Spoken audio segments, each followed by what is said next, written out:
President Engineer Patrick mwezi gulimu ibada ya amaanyi nga tubasaba bamugenda okwogera ne Allah buli lunaku n'ensonga z'eggwanga lyaffe muziteeke eri Allah. Tumanyi kakati guno gwe mwezi gwakka n'asembera eri ensi, ebizibu ebitambula mu ggwanga lyaffe mubimanyi. Tusuubira nti mumba nga mutaddeyo mwanjidde emikono gyaffe ne twogera naye asobola otukyusizaamu, era nga tusaba Katonda Allah abawe byonna bye musinga okwetaaga mu mwezi gwa Ramadhan Karim. Ensonga ey'okubiri ebadde ensonga wrestling tetukisanga mu Luganda, okufa tuyinza okukiyita obubbi ne bwe twabuyita bubbi bwakutwalaga muzanyi bannaffe, bwe bubbi bw'ente oba okutabaala okufuna ente ekkaramojja. Kwetegeezezza nti ekikwekweto ekyo kiri eyo kisirikiddeyo naye nga embeera ekirimu nzibu, nga tegeeza nti ababbi b'ente ne basuubira okubba ente aboyadde 1626 bakwatiddwa, 291 ku abo bamaze okutwalibwa mu mbuga z'amateeka, ne bangi battiddwa. Ng'ebyo nno biva ku bifaananyi tuzze tulaba n'ebigambo ebyayogebwa mutabani wa Mwai Museveni bwe yagamba nti agenda okulumba abalwanyi abo ng'amaze okutta ku basirikale be. Era ddala kituufu, alabika ye bw'asuubiza atuukiriza omulimu gwakoze erudde eyo, osanga noza kyekirabo kya baafire kyetuwulira ekikola ekijja mu maaso. Abantu bayitirivu battiddwa, omuli bannaalumanya ne basaalumanya. Abantu bayitirivu etteso abagenze mu bubudamu, abatandise okunoonya mu districts eza Kapelebong, Katakwi, Kumi, Bukedia, Abim, Agagomwakyoli, era abantu bangi mu mbeera efaanana bwetyo bafiiriddwa obulamu bwabwe. Era tegeezeddwa nti ente eziwera ddala 1,189 batugamba nti basobodde okuzijja mu abo ababbi b'ente, naye mu kikwekweto ekyo bannannyinizo tewaliwo yafunye. Katulina obweraliikirivu nti era bwe waaliyo olutalo olwali etteso, ente nnyingi zaabula etteso, ezisinga ne tuziraba ku midaala gy'ennyama ate eno ewaffe e Kampala. Katusuubiremu ente ez'abantu, tusaba abo abasobodde okununula ente ezo guleme kufuuka munyago gwabwe, basobole okuziddiza abantu abo abazikolaki bazagibwako. Era tusaba tugamba gavumenti esobole okuba nti egaba obuyambi eri abantu abo abadduse mu maka gaabwe olw'olutalo olufaanana bwe lutyo. Era tulowooza nti kati keekadde okulaba nti gavumenti eziri mu bitundu, amawanga gali mu bitundu omuli Karamoja gekwatako, omuli Uganda, Southern Sudan, Kenya, Burundi ne Ethiopia, gasobole okulaba okutuula bwe galaba ogalwanyisa ez'emmundu ezirabika ezibira mu mikono gy'abantu. Kubanga bwe kiba nga buli omu akimembu ez'emmundu basuna mu katale, era ne bw'ogenda e Karamoja bakutegeeza balina ennamba z'ente ze bakuwa singa obawadde emmundu. Olutalo lw'okulwanyisa emmundu lulina okulaba nga lukwasibwa n'amaanyi lusobole okukendeeza ez'emmundu ze tulaba zitambulira mu mikono gy'abantu. Ndowooza nti bwebudde ndowooza okuteekawo enkola ey'ebyenfuna ejja Abakaramojja mu ngeri efaanana bwetyo. Buli omu naakimanya nti ekyobugagga omuva seminti gwe muzimba mwe n'ettororo ava wali Amudat e Karamojja. Buli lunaku muloka ziyite Namaaru ne zigenda mpaka ne zisima seminti ne zisima layimu oyo Abakaramojja tebamufunyemu. Mumanyi nti abanene abalere mu famire ezisinga obunene wano mu Uganda bebeekobanye okulabanga ebyobugagga ebya wansi mu Karamojja, ebyobugagga ebyo babisemulayo ne babitunda, naye abantu ba bulijjo tebafunyeemu n'abayivu abava e Karamojja. kubanga singa abantu abeetaba mu byefuna ebifaanana bwe bityo kiyinza okuyamba ne batandika okuva mu eyo bizinesi ey'okulaba nga bano badduka okubba ente ate ekireetera obulamu bwabwe okwononeka n'okuleeta obutabanguko mu nsi yonna. Era tulowooza ffe ng'FDC walabika weetaagawo olutuula nga waliwo enkola y'abagundi y'abakyoli ey'okutuula communities ezikwatagana eziriranaganye naddala ng'ey'abakaramojja bayinza okuyita abakadde n'abateso mu bakaramojja kye bayita nti abavubuka. Kati abakadde n'abavubuka beetaaga okutuula boogerezeganye, buli omu ayogere munne ekyamunyiiza, basobole okulaba nti ebitundu ebyo bisobola wabeerawo entabagana mu bitundu ebyo wakati wa Pokoti Baturukana n'abala okusalira ddala mu nsi eziriraanyeewo. Nga gye twategeddeko mbwe eggwanga lya Democratic Republic of Congo edayitibwanga Zaire nalyo okwegatta ku mukago ogwa East Africa. Munaamanya Zaire yensi ey'okubiri mu bunene mu Africa, yensi esinga ebyobugagga mu nsi yonna. Oyinza okwesa buli omu wano alina ekintu ekiva Zaire naddala balina essimu, abakola zibbomu n'ebirala, ababbi b'embaawo mubamanyi n'eyabbayo omuggo, buli omu alina kyeri akoze eki kyalina ewuwe ekiva e Congo. Tugimanyi nti erina abantu abasukka miliyoni 9 n'ebyobugagga omwaka ebiwera biliyoni 47 eza dola gy'oyinza okuyita GDP. So n'olwekyo bwejja etugattako mu East Africa, tugattako akatale wadde nga tumanyi nti byesinga okutusubuligana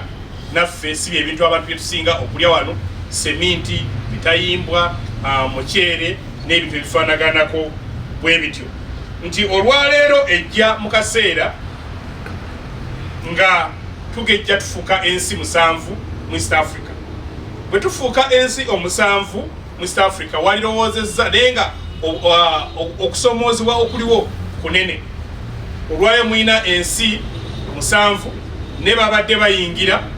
ng'ate n'abanoonyi b'obuddamu badduka emisinde bava e Congo ate bayingira e Uganda, ng'ate bagamba nga bonabeera ku ssomero nti omwana omupya ate amutiizinga memba Rwanda nga gwagamba yawagira abakoze eki ababalumba. Kati tetusobola kugamba mbu twegatta nga tetuyina yoyinza okuyita emirembe gy'oyita peace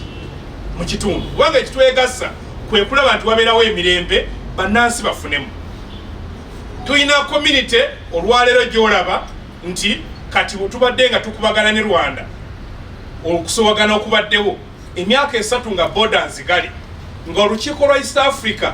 oba abakulembeze tebasobola kutuula kutabaganya Uganda ne Rwanda, nga Angola yejja. Tuli mu East Africa ng'obadde olaba nti Sudani,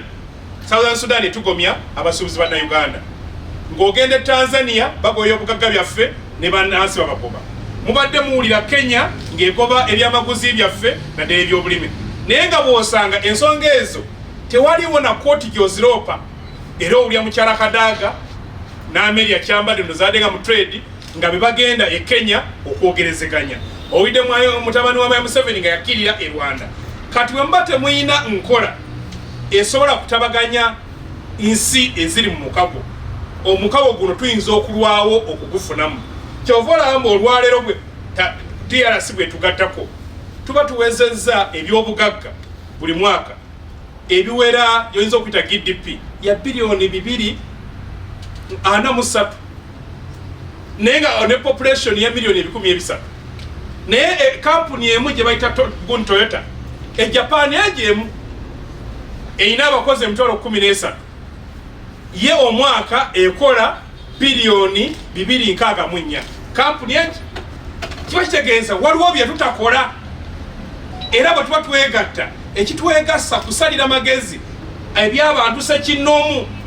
Zino work permit zemuli abasiba basaba muna Uganda n'agenda e Burundi namusaba work permit, n'agenda e Kenya namusaba work permit. So nga tufunye omugagga, omuntu alimu ebyobugagga ebifaanana bwe biti, tulina okutandika okukola ng'ensi endala tusobole okulaba nti n'olwaleero temuyinza kuba nsi 7 naye nga mulina currency 7, nti bw'ova e Uganda n'ogenda e Kenya ate weetaaga kufungisa, n'ogenda Tanzania wetaaga kuvungisa n'otaaga Burundi wetaaga kuvungisa kwegamba nga tugamba mbu twejjira road blocker ate nga twazirekawo so ne tukifuuka nti eno entuula y'abantu abalimu eby'ebyobufuzi ate ebyobufuzi babya n'eddiru zaabwe emabega so ffe nga FDC tulowooza nti ebintu ebyetaaga bikolweko tuteekewo enkola eyamba okujjawo tension wakati w'ensi n'ensi tulabe nga ffenna twagalana okulaba nti akatale tukafunamu okulaba tutandika okubaako bye tukolera awamu n'omanya kati nga Sandigage singa yali ya East Africa osanga singa yatambudde ojja genda okulaba n'ensi eziri emmange South Africa n'awala nga zaagala okwegatta mu mukago guno naye tujjaniriza akatale ketugattako tusuubira nti abateeka mu nkola ebyetaagisa okukola bayinza okutuyamba okulabanga guno omukago munansi atandika okuguulira naye olwaleero munansi taguulira bwe bunyazi bwa peeni obukutte enkanda ag'omu ggwanga mu obunyazi bwa peeni mu Uganda wano bwe businga okubeera obw'amaanyi neffe bwe businga okutwala ng'obukulu beba obutayimbwa nga babbya akasimu ak'emitwalo 12 waliwo gwe bayita investor musiga nsimbi afuuse darling mu ggwanga muno ye buli kimu yakitwala ate bakimuwa alinga bagamba mutugende tudduke naye nga bw'abadduka mu kisaawa adduka yekka simpoze tubebaza bannamawulire kubanga zino z'ensonga ezikwata ku bannayuganda wano nga tuli mu kkungubaga ebintu bingi bigenda kuyitawo nga babiddusa misinde tuligenda okumaliza bati okkungubaga mu kino kyagenda kiri kyagenda naye waliwo omukyala tetumanyi oba yazaalibwa atya mukyala muyita alina kampuni bagiyita VUCC gye bayita Uganda Vinci ba Vinci kitegeeza ki mu Uganda Coffee Company bakitegeeza Bubbi Limited kampuni eyo yasayininze endagaano ng'egiwa olukusa okutunda emmwanyi okugula emmwanyi za Uganda n'okuzitunda nga yokka yeyina olukusa kampuni eyo baadde basayininga endagaano minisita akwata ku by'ensimbi n'okuteekateekera eggwanga ebyenfuna Mwami Honorable Matia Kaija yasayininze mu babaddewo nga bakakasa nti ebintu bitambula bulungi mwabaddewo permanent secretary omukwano gwange Ramazan Gobi ne Mwami Matofu lwa kampuni n'omukyalo oli n'asayininga kampuni eyo bagiwadde ettaka lya bwereere ne bagijjako buli kakisi wa musolo simanya stamp duty gundi vati buli gumu musolo ogulimu mukawayira kalimu ndagaano ne bagamba nga kalinga kawumeme ngwete sana kola rosi bwe nakolanga rosi gavumenti ejjagiriranga ngera bwawulira omukyalo oyo omugubawo eddagala lyeribowa ne balagira mbu teri munnayuganda ajja kuddamu genda bweru buli omu alina kgenda awo era ne balagira mweyo endagaano mbu singa tewezenga balwadde emyaka kitegeeza bulina okulwala gavumenti ejja kusasulawo balwadde bebadde ekolaki bebadde esuubira kaneeno endagaano bwetu bweri nga yokka yegula emmwanyi yesalawo ebbeeyi yegitunda President abategeezezza ekyobugagga kya Uganda ekisinga olwaleero mmwanyi mwetujja obukadde bwa $481 nga ate n'obwo nno bw'olaba twagenda okwetegeeza ne ssente ezo tezijja Kampala abantu afaanagana ng'omukyalo ono babaddeyo zisigala London n'ebitundu ebifaanana bwe bityo kali n'otunula mu bitundu omutundibwa emmwanyi ng'abantu baffe bakyali bankuseeri twali tulina zi union ng'abantu beenoonyeza ensigo egundi endokwa abantu ne beenoonyeza eddagala abantu ne basimba emmwanyi zaabwe ne bazeetundira ne basobola n'okweyamba ng'osobola n'okugenda ne weewola kati ekyobugagga kyaffe kyonna tugambye omukyalo mu Italy ebintu ki tubikukwasizza ebyobulamu mubimukwasizza ebyenfuna mubimukwasizza mujja genda okulanga ne Maka University bagikoze eki bagimukwasizza awadda naye ono omukyala mwebuuze yaani kubanga ekiri ku likodi ye bamuyita musuubuzi wa bibajje mwetegereze musuubuzi wa bibajje kati omusuubuzi w'ebibajje yafuuka atya omukugu mu byobulamu nti bwaba mwali tafuganyizibwa mu byobulimi bwaba mwali tafuganyizibwa nga kyembabula ku ddwaliro ly'erubowa waliwo mu Japan yali atuwadde offer okutuzimbira eddwaliro lyerimu nga yasa miliyoni 6 ne bagamba oyo bamugobye ne bawa omuyitale atalina dokita oyino yalina dokita ne bamuwa ki eddwaliro olwalira eddwaliro tebakkiriza na kulingizaayo ogwo musango tofuna na bbeeyo ne bamuwa eddwaliro ly'abaana entebe emirimu gye yakola egyo mugikola ki mugimanyi ne Banauganda munaafuna ddi okunyiika kubanga abasajja batujja omeola omuntu akujoga nakuba entiisa esooka alaba obozza nakuba ey'okubiri banaamala tukuba mirundi emeka okukkiriza munaffe tulina okuzaayo panki kubanga bano balema netukolera ku byenfuna pulezidenti adde abuulira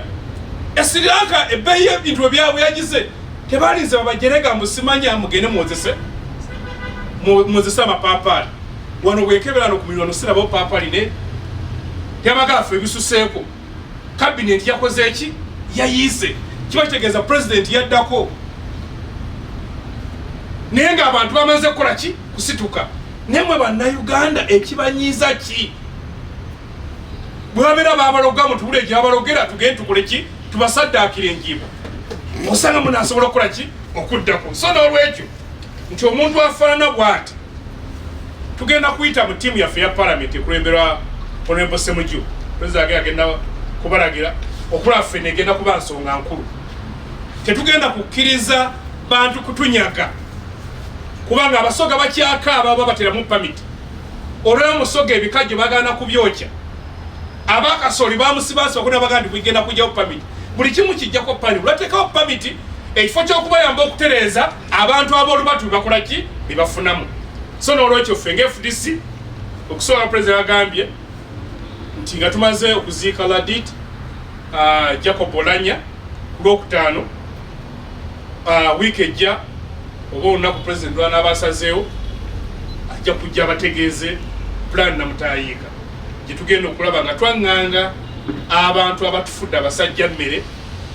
mu kitundu kyaffe mu ggwanga lyaffe tusobole okulaba nga twenunula tweyanza nnyo mbwalabiddwako mu nsi nga Libya ne Chad era nsi ezimanyiddwa eziri mu mbeera efaananga eyaffe kwegamba operating amamafia ekitegeeza omukyalo ono erabika feesi bwe tunaalumba osanga anaayogera emmando eyinza okwogera agikola ki omukongoozi ayinza okwogera muliko kakati bwe tunaalumba omukyalo ono ajja kwogera baani abo baakolera abakozesa erinnya lye bane tweyanzizza nnyo